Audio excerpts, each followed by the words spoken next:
আমি এরকম শুনেছি যে বাচ্চা ঘুমালে বাচ্চার সঙ্গে সঙ্গে বাচ্চার মায়েরও নাকি ঘুমিয়ে পড়া দরকার। আচ্ছা, বাচ্চার মায়েরা যদি ঘুমিয়ে পড়ে তাহলে সংসারের কাজগুলো কে করবে? এই যে এখন সকাল 9:30 বাজে, 9:20 বাজে। এখন কিছুক্ষণ আগে আমি ঘুম থেকে উঠলাম, এখনো রুমটা পরিষ্কার হয়নি। বাচ্চা কান্নাকাটি করছিল, তার জামা কাপড়গুলো ধুলাম আমি, আর এদিকে ও কান্নাকাটি করছে, এখন আমি একটু করে নিয়ে দিয়েছি।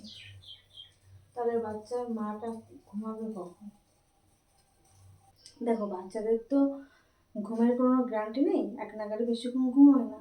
আমি যদি মনে করি যে ও ঘুমানোর সঙ্গে সঙ্গে তাকিয়ে রয়েছে আমার দিকে, আমি যদি মনে করি যে ও ঘুমানোর সঙ্গে সঙ্গে আমি উঠে তাড়াতাড়ি সব কাজগুলো করে ফেলবো, তখন আমার শরীর পারে না। ওকে ফিট করাতে করাতে আমি নিজে হয়ে যাই ক্লান্ত। তাহলে বাচ্চার মায়েরা রেস্ট হবে কখন? এই যে আমার বেবিটা এখন ঘুমিয়ে পড়েছে, ওকে শুইয়ে দিয়ে আমি এই বিছানাটা গুছিয়ে ফেলবো, আর ওর যত শুকনো জামা কাপড়গুলো আছে সেগুলো এখন আমি রোদে দেবো।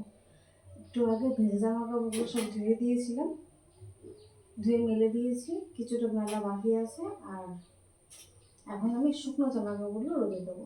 সোনা, ওঠো ওঠো, এখন তোমার তেল মালিশ করতে হবে তো, অনেক বেলা হয়ে গেছে। সোনা, ওঠো ওঠো, হুম, ওঠো। আমার বাবুটার এখন জিভটা পরিষ্কার করব।